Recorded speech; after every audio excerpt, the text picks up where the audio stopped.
What if everything you've been told about dividend investing for retirement is backwards? Most people think they need $2 million to retire on dividends.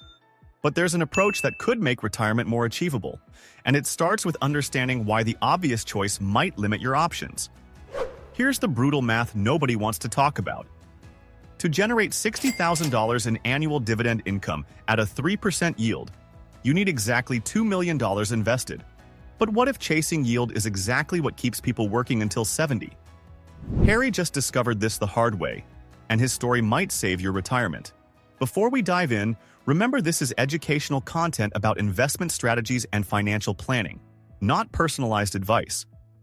Every investment carries risk, dividends can be cut, and past performance never guarantees future results. Today, I'm revealing exactly why SCHD dominates dividend conversations. We'll compare 3 powerhouse ETFs with real numbers. Plus, why stocks like Microsoft and Nvidia completely flip the retirement script. Harry sat at his kitchen table with a simple question. How much money do I need to never work again? Age 42, he wanted out by 50. His target? $75,000 per year in dividend income. At a 3.80% yield, he'd need $1.97 million invested. That's when he discovered the first uncomfortable truth. Yield is only one piece of a 3-part puzzle. The other 2 pieces? Growth and total return. Miss any piece, and your retirement could implode. Let's start with SCHD, Schwab's U.S. Dividend Equity ETF. Current yield, 3.80%. That's $38,000 annually on a $1 million investment portfolio. But here's what makes SCHD special. 10.38% annual dividend growth over 5 years. 13 consecutive years of dividend increases. Harry invests $500,000 in SCHD today at age 42. That generates $19,000 in annual dividends right now.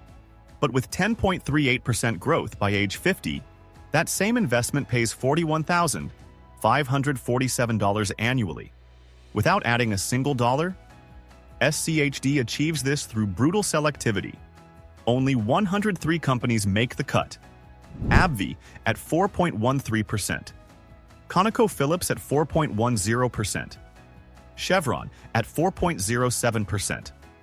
The expense ratio is just 0.06%, but SCHD's 5-year price performance, 50.41%.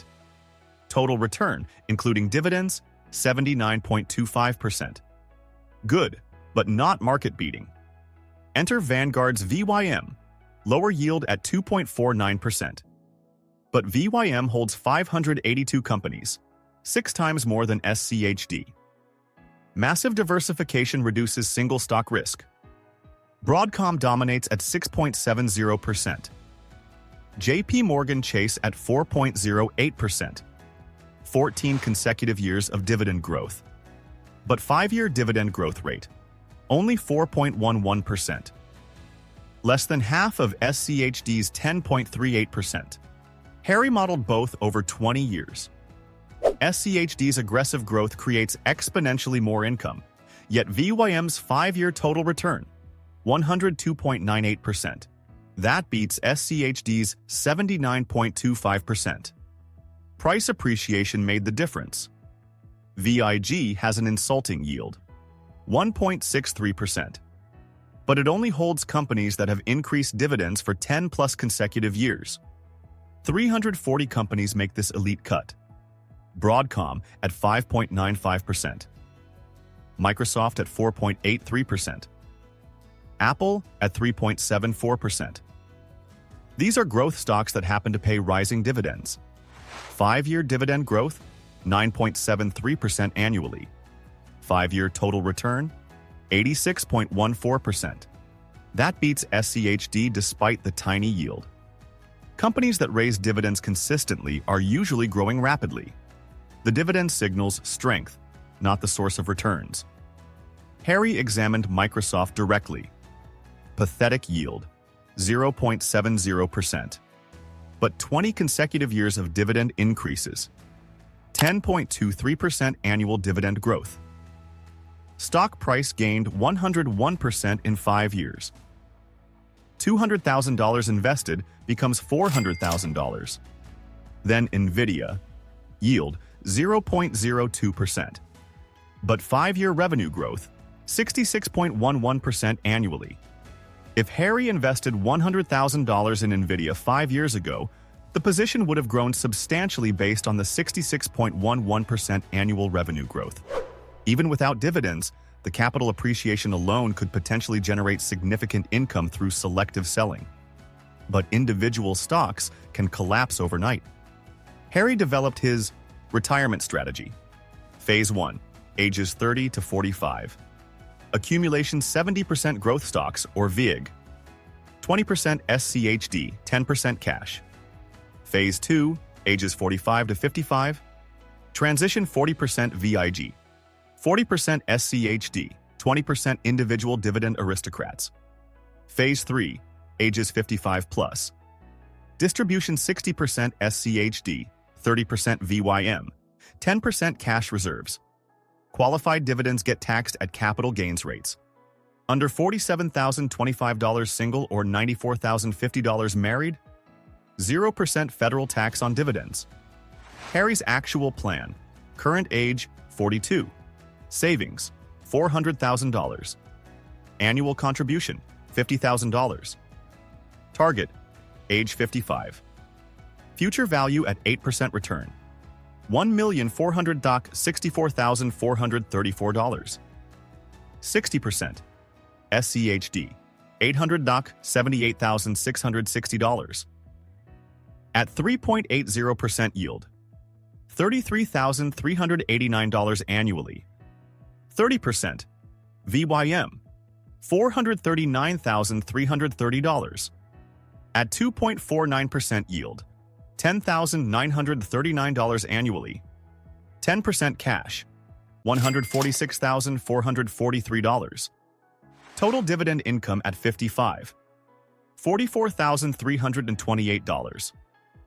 With growth by 65, $105,000. Working 5 more years to 60? Portfolio grows to $2,567,845. Annual dividends, $77,000 immediately. Dividend cuts happen. During 2008, 36% of S&P 500 companies cut dividends. General Electric slashed 90%. That's why diversification matters. Inflation destroys static income. $75,000 today bought $37,000 worth in 2000. SCHD's 10.38% growth crushes inflation. VYM's 4.11% barely beats it. Sequence of returns matters. Retire in 2007, lose 40% in 2008. Cash reserves prevent forced selling. Harry's decision tree. 20-plus years from retirement, 100% growth. 10 to 20 years, 40% SCHD, 40% VIG, 20% flex. 5 to 10 years, 60% SCHD, 30% VYM, 10% cash. In retirement, 70% SCHD, 20% VYM, 10% cash. The best dividend strategy isn't about highest yield. It's understanding 3 wealth phases: accumulation when young, transition approaching retirement, distribution when working stops. SCHD delivers 3.80% yield with 10.38% growth. VYM provides 582 stock diversification. VIG bridges growth and income perfectly. Time is your greatest asset for passive income streams. Starting at 30 versus 40 changes everything. Extra decade could mean retiring at 50 instead of 65. Harry started at 42. He'll make it work. But wishes someone showed him at 25. Financial independence isn't about perfect investments. It's about disciplined execution. Harry has his plan. When will you start yours?